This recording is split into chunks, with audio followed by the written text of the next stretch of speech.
c'est un type qui a quand même effectivement réussi à modifier, si vous voulez, l'histoire, le récit, le narratif turc, et qui est en phase effectivement avec une grande partie de la population. Cela dit, les fondateurs du Parti de la justice et du développement ne sont plus avec lui. Il y a un certain nombre de personnes qui se taisent, qui ne disent plus rien. Je crois que les gens ont peur. Je crois que les médias aussi sont cadenassés. Alors savoir, vous voyez, tous ceux qui pouvaient exprimer leur opposition ne sont pas là.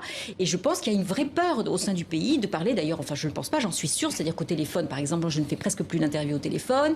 Il y a des tas de gens qui me disent je ne veux pas être cité, etc. Donc il y a une vraie peur. Donc c'est très difficile de mesurer la popularité quand c'est tenu comme ça. C'est-à-dire qu'il y a vraiment une machine de propagande qui s'est mise en place. Mais il ne faut pas sous-estimer effectivement l'écho qu'il trouve au sein d'une certaine partie de la population pieuse, religieuse, qui avait été un peu abandonnée par le... Synthèse de popularité, le référendum le 16 avril, on peut dire ça ?